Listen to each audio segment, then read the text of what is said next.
listeners, welcome back to the Dreadful Dialogue. You're back with me, Alyse, and today we are going to be chatting about the movie from 1985, Fright Night. As usual, it's an old movie. Why do we have to give spoiler alerts? But we're going to spoil it. I have an awesome guest with me today.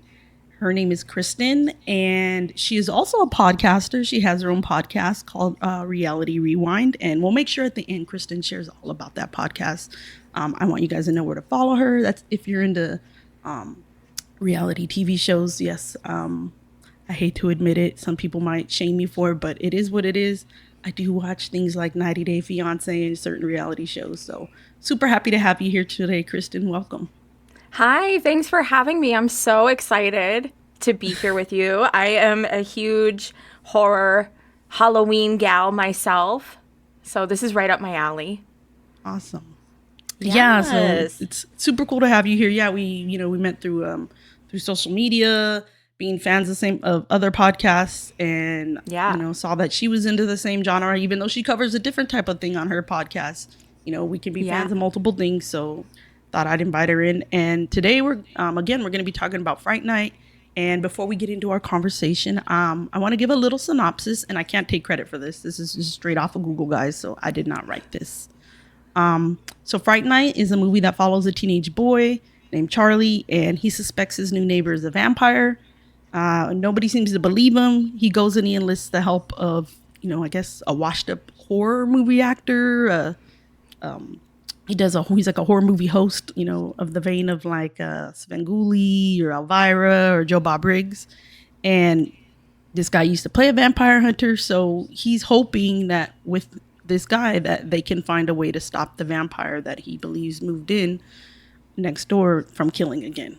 So that's our little synopsis in case you haven't seen it. And I'm starting to add those in now. Kristen, yeah. Do you remember the first time that you ever saw this movie? I do. So I remember watching this with my at the time boyfriend back in 2001. He knew that I was like really into horror movies, so he was trying to impress me. He's like, "Oh, you haven't seen this one?" And we went to Blockbuster, and it's like back in the day, So yeah, so we watched it, and I was like 18 years old. I'm dating myself here. No, it's all big time. We're both wait to quote somebody, we're women of a certain age. So, and yes, I think we are. I think I've heard on one of your podcasts, we're only like a year apart, so I'm right there with you. I love it. Yeah, so that was my first time watching it, and I fell in love, and I was actually surprised. I've never seen this before. So it was like a whole new world, and I just absolutely fell in love with it. And now it's a staple every Halloween, we try to find it on TV or whatnot, and then I just recently bought it on Amazon because I couldn't get enough of it. Nice. Yeah. Yeah, I don't know if I can recall the first time I watched it, but I thought you made a really good point. You brought up Blockbuster. Again, we grew up in that era. Going to the video stores, Blockbuster, Hollywood Video, mom and pop video stores. And I remember seeing the cover all the time. Yes. I think it's so iconic with the house, and it's the character of Amy like up in the clouds, and and it was so crazy to me though, because, and I'll go off on a little tangent, I think that so many horror movies from the 80s, sometimes the covers didn't match it at all. Sometimes they looked way scarier. Yeah, they looked way scarier than they actually were, or they didn't follow at all. Like, I mean, you don't really see Amy like that. I mean, we see her when she emerges as this sexy vampire, but we don't see her like in the smoke or clouds or whatever that's supposed to be in the moonlight. But I thought it was a really cool cover. I can't recall the first time I saw it. I do remember seeing the video cover. But I love the opening of this movie. Like when, it opens and you got the moonlight, and then you just get the title card, Fright Night, and the fangs come out. Yes, it's iconic. Yeah. And then it like quickly, like you hear the movie that they're watching in Charlie's bedroom, and it's just like, wow, it really brings you back to those times. Yeah, and it's really cool because I think that I love that they did that, because it kind of pays homage to like multiple genres, I guess you could say, of vampires, right? It kind of that's more like Dracula type, like original Dracula type stuff. But then this is an Right. 80s movies and this 80s movie, and this is totally like an 80s movie time capsule to me. So yeah, I thought that was a really cool opening. You get the title card, and then you get the two main character, the main couple, watching Right. Peter Vincent, who Yes. doing his thing, being a movie host and killing a vampire. And even the names I think are like, instead of Mina from like Dracula, I think it's like Lena or Nina. I don't remember. Right. It was Apparently. definitely a play on that. It was a play on that for sure. Yeah. Do you think that this movie, watching it now, does it still hold up to you from like when you first saw it? I think so because like the horror elements and strong characters and it's a clever storyline. Although some aspects like the special effects and the portrayal of like technology might seem dated now, it's actually pretty like on par with like how they did the makeup and everything. And like we'll get into it more later, like when they're transforming into vampires, when the bat shows up, it's just like it blows your mind of like how creative this whole movie pans out to be. And then when you compare it to like, you know, the diversity of characters with like other 80s movies, it actually had more of that in this movie than you would expect it would. And one of my favorite scenes, speaking of diverse characters, is when the lieutenant shows up. And you're just like, I know I'm jumping ahead just a little bit. No, but no, like, we can go wherever. okay, cool. Because like when Charlie is seeking like help of the police and the lieutenant shows up and he's like has Charlie with him in the house, you're just like, Charlie would never show up during a police investigation. So like that part was like a little like goofy, and that plays into the campiness of the movie. Like just how like, the Elvira movies and like what Bruce Campbell, right? Yeah. All those types of movies. Yeah. So it plays into that campiness, and I love that so much. Yeah, I that's definitely something that I've noticed. I'm like, seriously, like just off of your word, and then like Jerry just lets him in, like, oh yeah, whatever. And, I know. Like who would do that? If you went to the police station, they'd probably think you're crazy. And the fact that the man even indulged him and came to the house, and then I know. Yeah, they in the house, like that wouldn't happen. It'd be like, kid, write a report and whatever. Exactly. Like, I mean, I don't know. I'm not a police officer. Clearly, I'm not in law enforcement, but I don't think that would happen. So yeah, definitely added to the campiness of it. It really did. And like letting Charlie like touch evidence. I'm like, what are you doing? Yeah. And I think that actor, I've seen him somewhere. Is he in Ghostbusters? I don't know. He does look familiar to me. He's probably an 80s character actor, and I didn't put it, I try to, I have all like, I always have my cast because I've messed up before. Like, in fact, I'll listen back to old podcasts. I'm like, oh, I said the wrong actor's name. Like, well, it is what it is. It's not on purpose, nothing but love. But yeah, I didn't get his name. But speaking of the special effects, going back to what you were talking about, from what I understand, and I couldn't get like clear timelines and information, it sounds like the same crew that did Ghostbusters did this one. Like it was easier, I guess, at that time in Hollywood to just be like, oh, well, we're just going to take this whole crew and we're going to go do another movie now. So I think some of the special effects might be similar. And then I think the same with somebody might have been on American Werewolf in London. But again, I couldn't get like a clear timeline.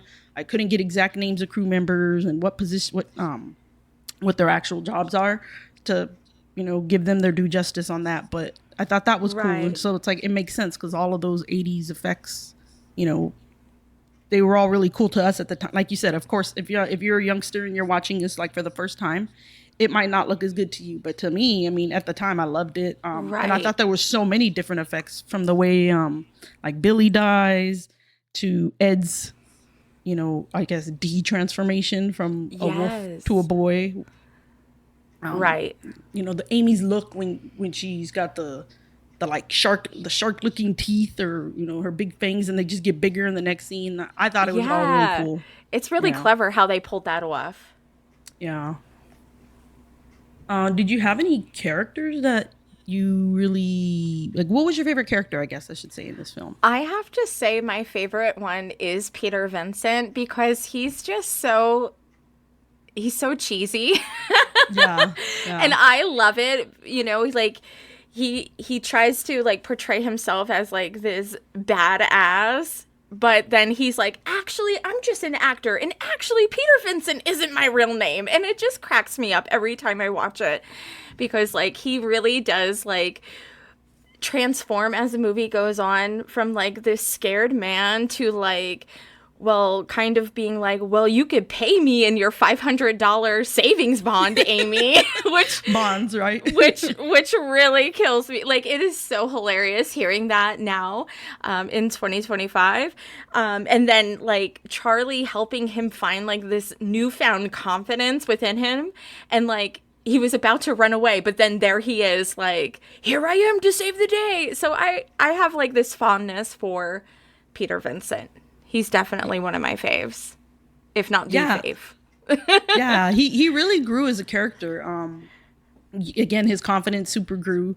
And he's played by Roddy McDowall, which if you guys look him up, you could check out his IMDb. He has a ton of roles. He's been in some really good movies. I can't recall any of them off the top of my head, but he's not brand new to Hollywood. I don't know how they even got him. And it's really cool, too, his name, Peter Vincent, right? It's like a shout out to Vincent Price and Peter Cushing. And yes. Again, I love paying these little homages to, like, the genre, and then especially to vampires. I thought that was super cool. Yeah, I don't know who my favorite character is. Like, I like Ed at times, because I kind of feel like anybody who wasn't, like, the coolest kid in school, like, I wasn't the coolest kid. I wasn't the nerdiest kid. I was just somewhere in between. Like, I had friends, but I wasn't like prom queen status. I wasn't that kind same. of girl. Same. I was not either. Yeah. So Ed was like a cool guy in the sense that like you kind of felt bad for him, because they don't tell you initially, but when Jerry goes to change him, like he's like, they won't pick on you anymore. And his silliness, he brought the best comedy to it. So I think he might be my favorite one. But other than that, like I didn't really root for anybody. Like there was times I was rooting for Jerry, even though he's like the bad guy. Yeah. And then there's times I'm like, oh, but he needs to be stopped. I think what made me not root for him was like that Amy was like, I'm like, dude, she's in high school and like you're a grown man. Yes. Granted, you're a really old man because you're a vampire, but whatever age you were when you became a vampire, clearly you were not in high school. No, not at all. I was just like, oh my goodness, that's risque. And illegal. Yeah. Good Lord. Okay. Yeah, 80. There you go, 1980s again for you. Just put it out there on the screen like it's no big deal. Yeah, exactly. Get away with that. They'd have to age them. I don't know if they. I watched the reboot and I can't remember it even well enough. I know it's Colin Farrell and I don't remember. Okay. I couldn't even speak on it, to be honest, but I'm pretty sure they didn't make it taboo like that. Oh, okay. So did you like the character of Jerry? Did you root for Jerry at all, I guess? I should ask you that. Yeah, I mean, I have to admit, like, when I first watched this, I thought it was Tony Danza. I was like, is that who's the boss?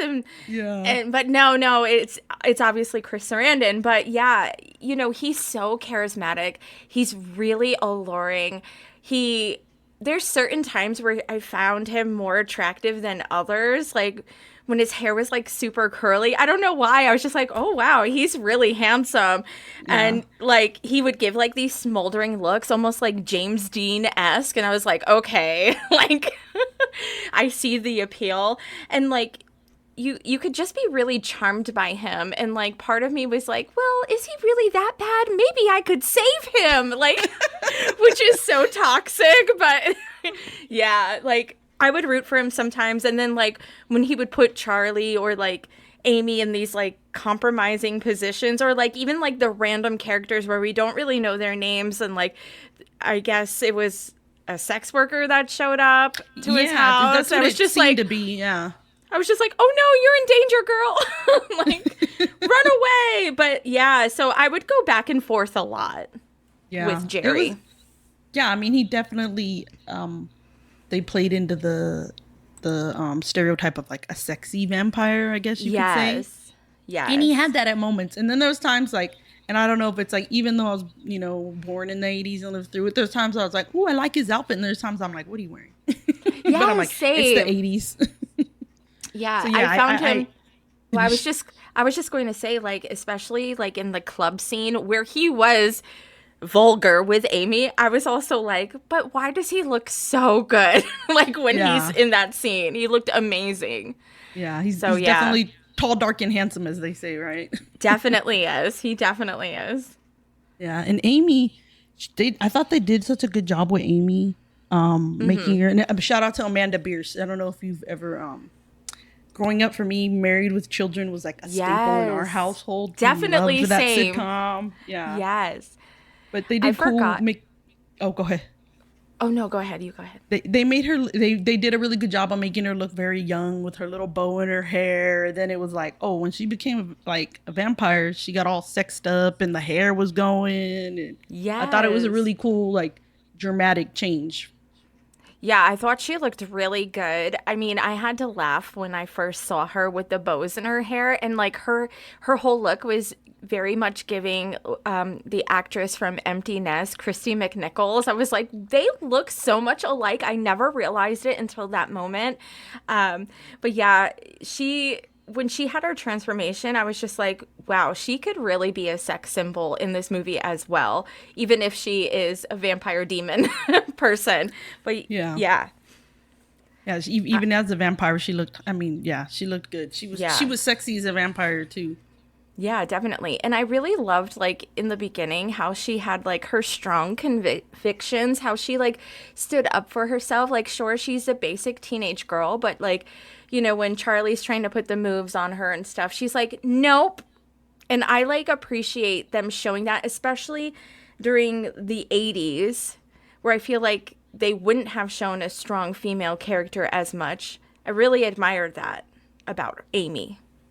Yeah, I mean, because Charlie was pretty heavy on the pressuring at the opening scene with Yeah. trying to get her to sleep with him, and then all of a sudden he's not interested in her. Then he's interested in her. I mean, granted, he's trying to figure out what's going on next door, but yeah, that was definitely one of the few times that you did see in the 80s and even, movies prior to that, sticking up for herself. I mean, it's something women are going to continue to go through. I mean, young girls go through it Yeah. when they're at that age. And yeah, I hadn't put as much thought into it till you brought it up. It was really cool to see her sticking Yeah. up for herself and not letting Charlie, making it on her terms. I mean, you hear so many people say, oh, well, she was dressed this way or she was doing that. And I'm probably going to piss some people off right now talking about it, but it is what it is. But, It is, yeah, it's the truth consent's a big though. thing. It is, and It's essential.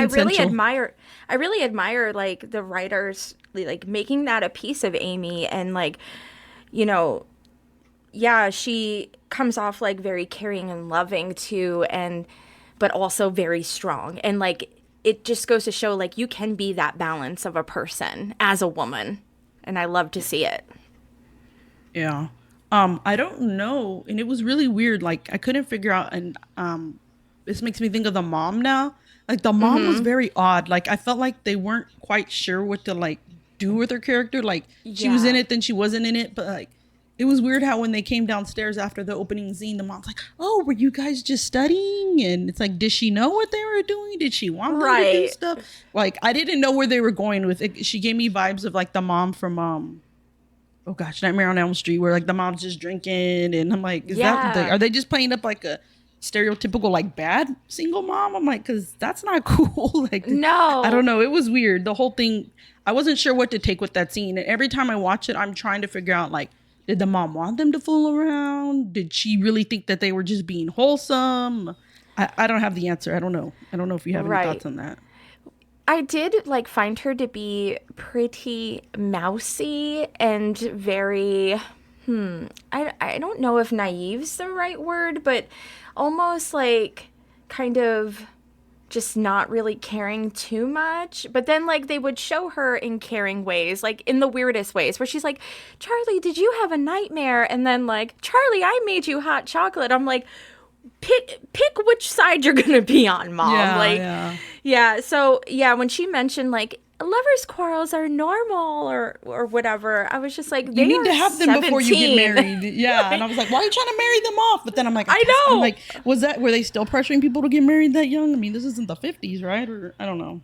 I mean, I think Yeah. it's pretty possible because like my parents were married in the early 80s at 19 and 21. So it is possible, but yeah, I just thought that was pretty like that was actually kind of behind the times when you're watching it today.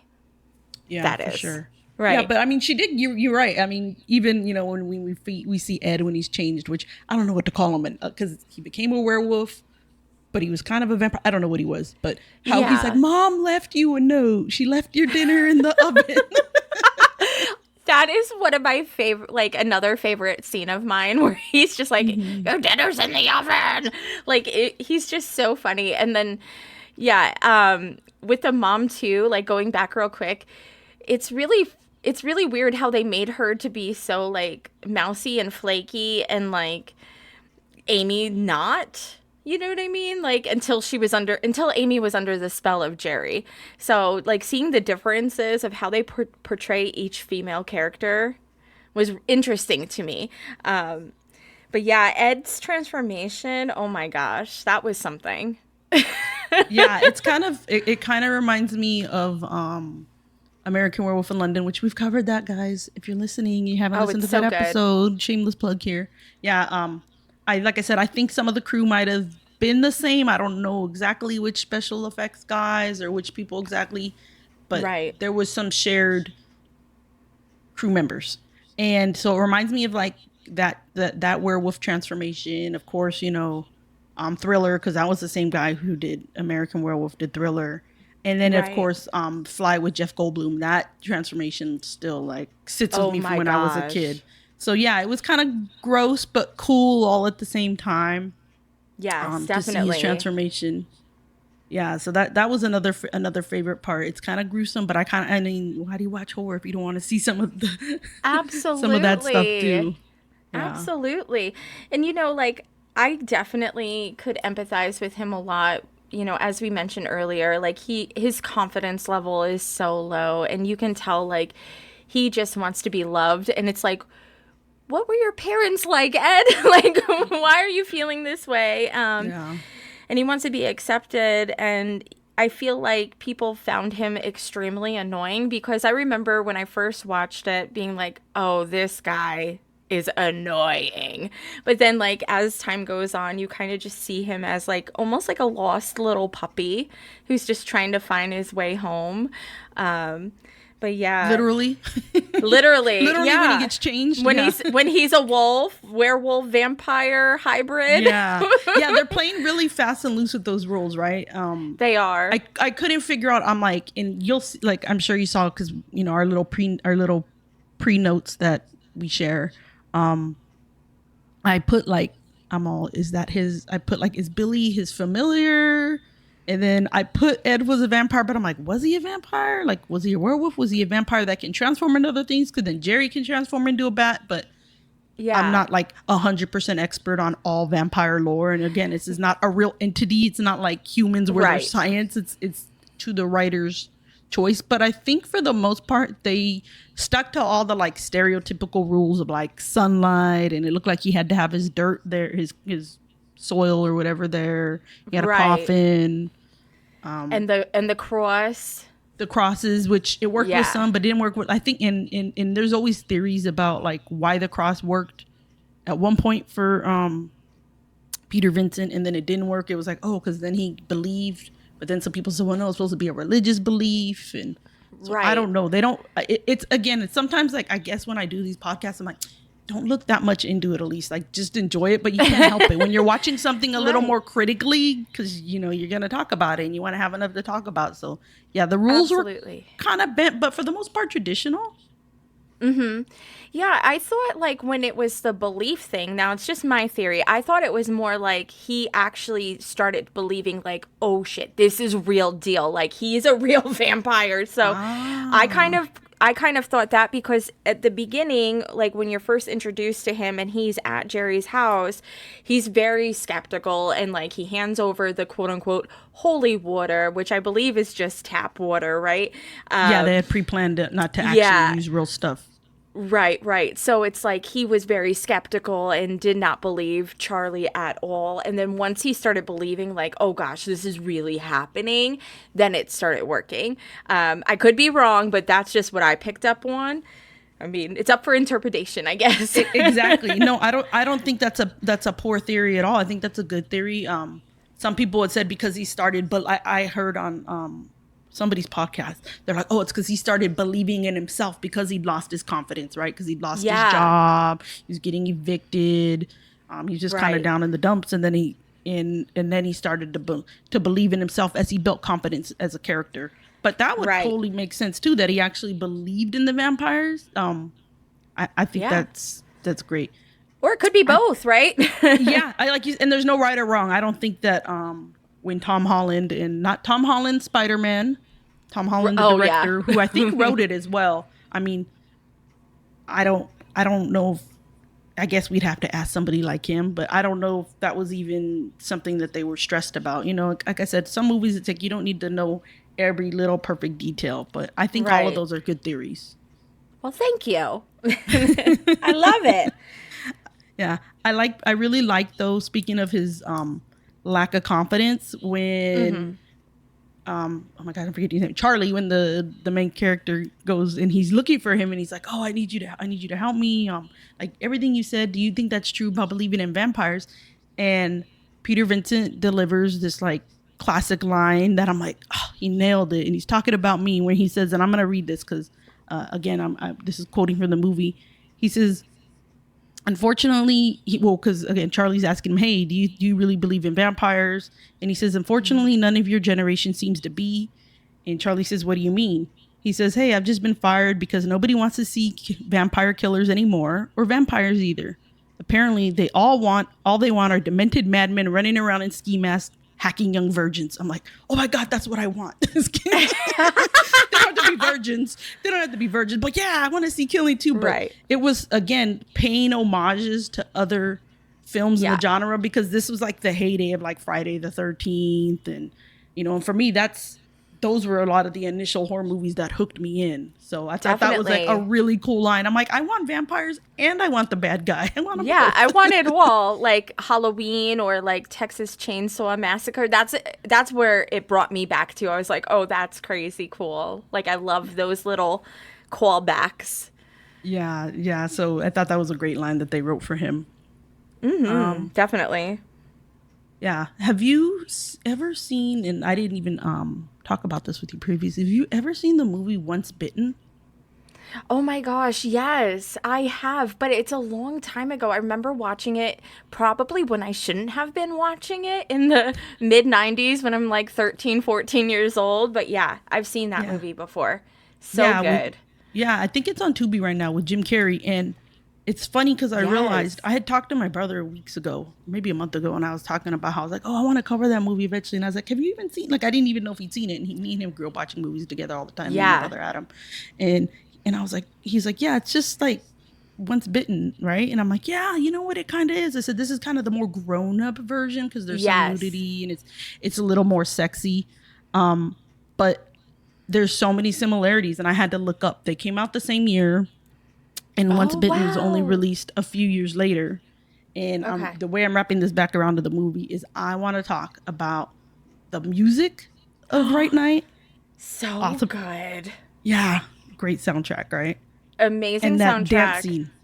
The dance scene is so good. I mean, when you look back when you look back on the soundtrack and you see like Devo and Jay Giles Band and stuff like that, it's just the ultimate 80s, like, goodness, in my opinion.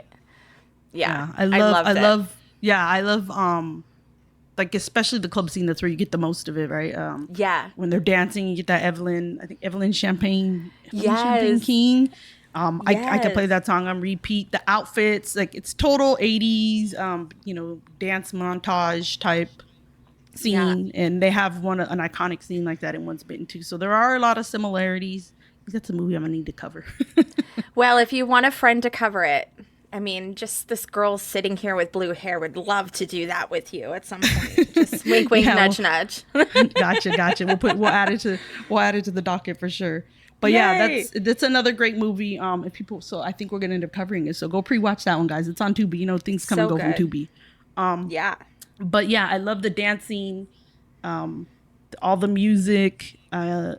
You could enjoy this movie if you're a person who is a teenager or a child of the 80s. You will definitely enjoy this movie just for that, because there's so much good music. I mean, even the song in the credits The actual like So Fright Night good. song is good. Yes, I love that one too. That's one of my faves. And like going back to like all the 80s stuff too, like the aesthetic is like, oh, it's chef's kiss. I love all the outfits, the soft blazers, the ugly sweaters, like everything is just so, it's giving, right? It's just Yeah, giving yeah. 80s. I love it. Jerry's trench coat. I'm like, is that a members only trench coat? Like, I I don't know if know. members only made trench coats. I know they made jackets. Like, oh my god, I'm thinking of my grandpa in the '80s rocking his little members Oh only yeah. jacket. Yeah, Yeah. but And the outfits are great. I love it so much. And the hairstyles too, like even with Ed's like super spiky hair, I'm like, oh, so cute. I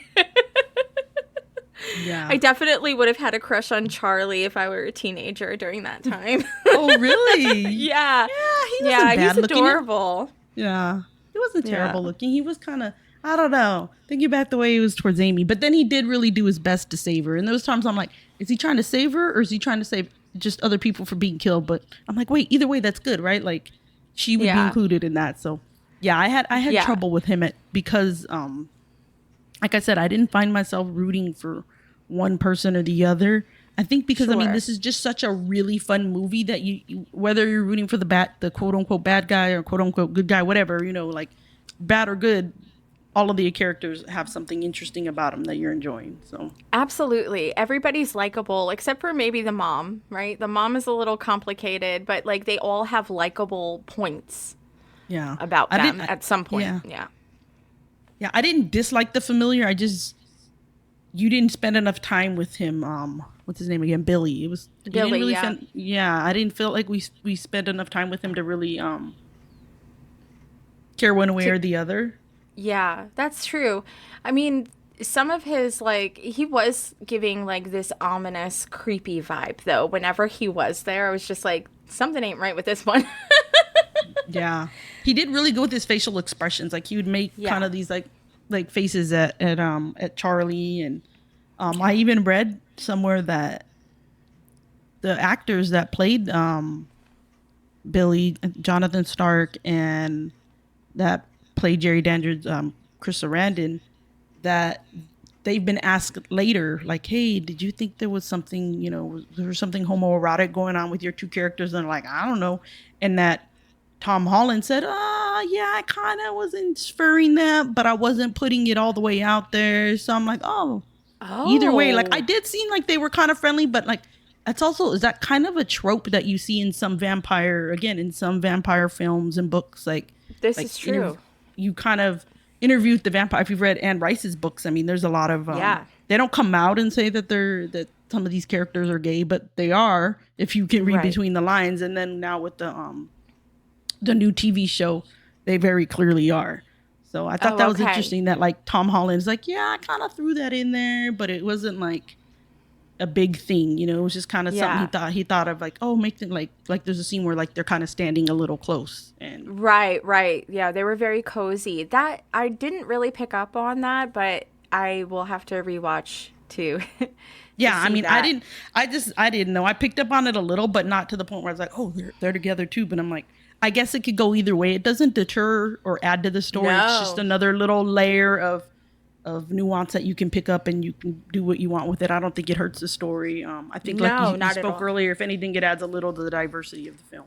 But yeah, with the going back to like with the diversity, it was nice seeing black characters in the movie, and especially like having speaking parts, which I think like wasn't really a thing or very common back then. And then now adding this element of a potential gay relationship, I'm here for it. I love it. I love to see it. Yeah. Yeah, you don't see many characters in black horror movies, or if they are, there's usually again that trope of like they're the first one to die or they're the token Right. person. I mean, none of the black characters were in the forefront, but we did have the bouncers, we had the police officer. Yeah. Yeah, it would be really cool if they ever did a reboot. I mean, you could totally add in some more things with that. And again, I don't remember in the newest reboot, which I think was like 2011. I don't remember Okay. all the makeup of all the characters. Oh, okay. Yeah, I'm definitely curious and want to watch it because I never watched the reboot. So I may have to do that at some point this weekend. Yeah, I haven't. I don't know where it's at right now, where it's streaming or anything. And I was hoping to get to it. It just didn't happen for this one. Do you have any other scenes that you really liked besides, like, we talked about the transformation and the club Yeah. scene?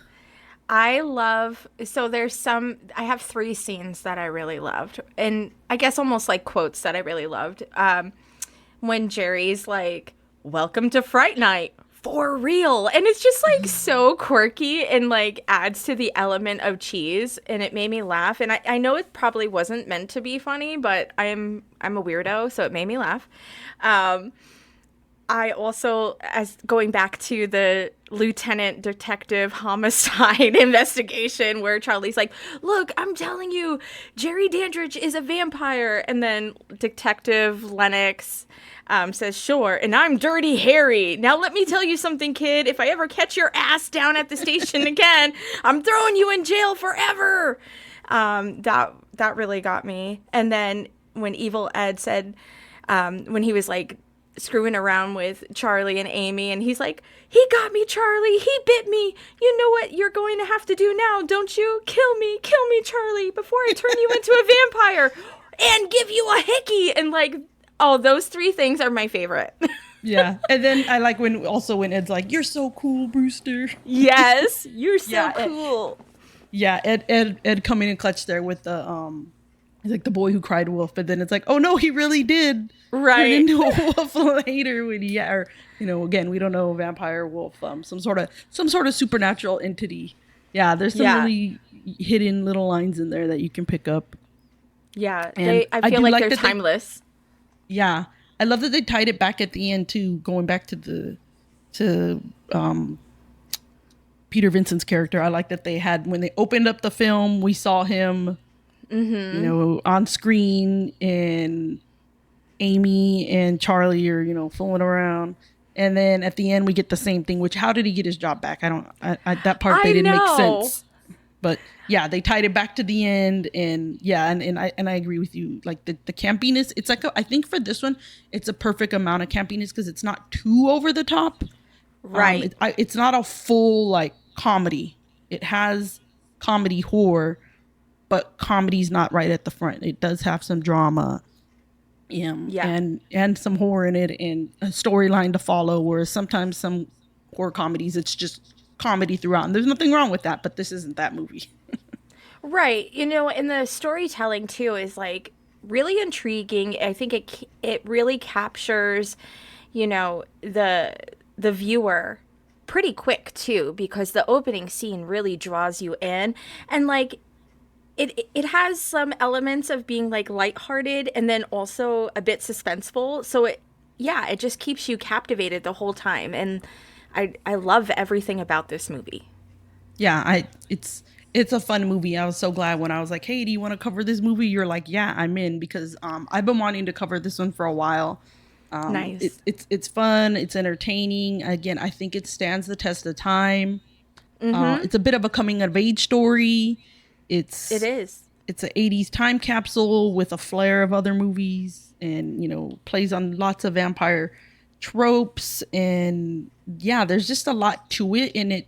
And I think it's surprisingly a pretty good runtime, because sometimes some horror movies, or any movies, there's Yeah. times you're like, oh, this is way too long, or oh, this is way too short. I think they did a pretty good job of like keeping me entertained. There's sometimes where you're watching something, and if I start to like stare at my phone or do other things, then I'm like, oh, some of these scenes probably could have been cut out. But I think they Right. did good with everything needed to be in there to kind of make it add up. Oh yeah, definitely. And like it's even a coming of age story for Charlie too, because like you see him like be this like naive, somewhat sheltered teenager who's deeply immersed in horror movies, to like this mature, courageous young man who confronts a real life threat, not only towards himself but towards loved ones. So that's almost like a redemption arc for him, because like as we said in the beginning, like he's pressuring Amy, to be intimate, and he like grows over time. Yeah. So I really like that aspect too. Yeah, he kind of becomes more of like less of a teen. I mean, he's still a teenager, but he kind of Of becomes more of a course. man. And they don't ever tell us what's going on. They don't ever give us any hint as to where his father is, other than we know that there is no father living in the household. And the mom, of course, she's on the prowl. Like, she's checking out Jerry. She's like, hey, there's this guy next door. Yeah, she invites him over. She's like, hey there, good looking. Come over anytime, Jerry. Yeah. So, I mean, maybe I think that was a good thing, thinking of what you said in terms of being coming of age, that, it kind of forced them to grow up and not have to like worry and understand that there's more things going on. Because, I mean, there's a scene where he's all like, oh, man, I can't believe the teacher gave us a pop quiz and didn't tell us. And Ed's like, that's the point of a pop quiz. It kind of made him realize, hey, some of your teenage problems are you're going to have much bigger things in life to deal with. Hopefully none of us ever have to deal with our neighbors being a vampire or some sort of new supernatural entity. But he did man up. Yeah. It was like marking a transition into adulthood by facing like challenges and learning valuable lessons about responsibility and self-reliance too. Like, people were trying to gaslight him. They didn't believe him, but he like persevered the whole time. He was like, I know what I saw. And, some people aren't able to do that. Yeah. He got a little distracted at times. He was like, oh, I got to check out this girl that's naked real quick. Yeah. Like, he always went back to being a teenager at some point. Yeah. But for the most part, you see him kind of evolve into like, this caring, courageous person. Yeah. And I'm a dreamer. I like to hope that after that he treated Amy much better. I certainly hope so. In terms of pressuring her. I mean, I think they made it seem like they might have at that point been hooking up in that way, but hopefully it was because she wanted to, and she, it wasn't Charlie being immature about it. I hope. Fingers crossed for Charlie. I'm holding out hope for you, man. Friend that he's a kid, like he's like one of our friends. I know, exactly. I get way too into my movies, yeah. So before we finish up, is there anything else that you really wanted to chat about the movie, or anything you wanted to bring up?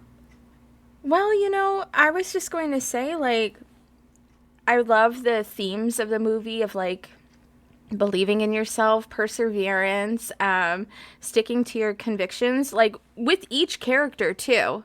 It was really nice seeing all of that. And if you haven't watched it, what are you waiting for, people? Watch it. It's so good. And it holds up really well.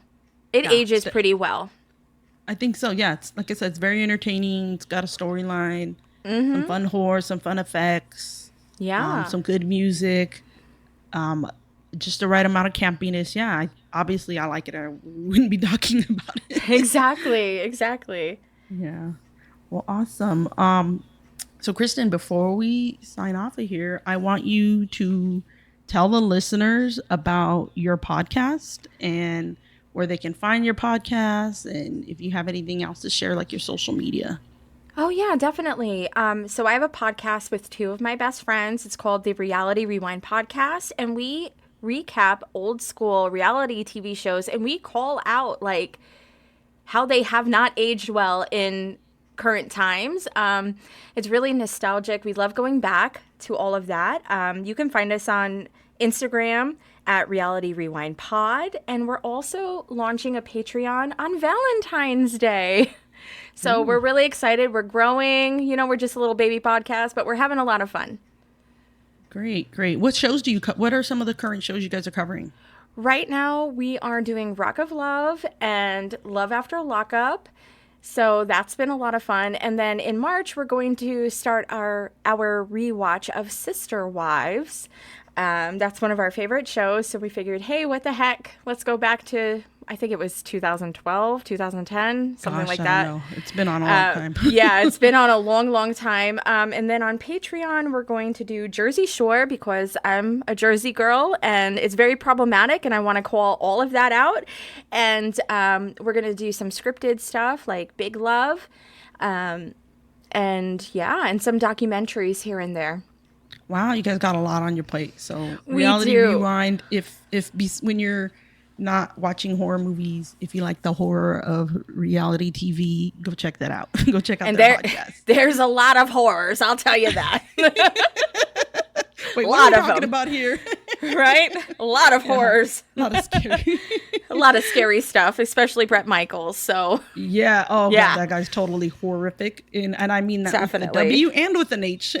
yes, me too. Me too. I call him out on the regular. Yeah. Yeah.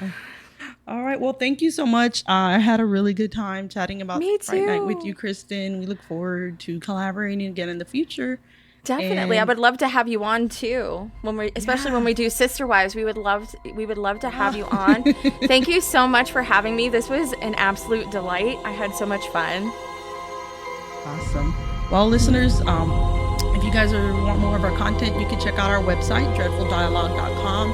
Also on Instagram at Dreadful Dialogue Podcast, and have a good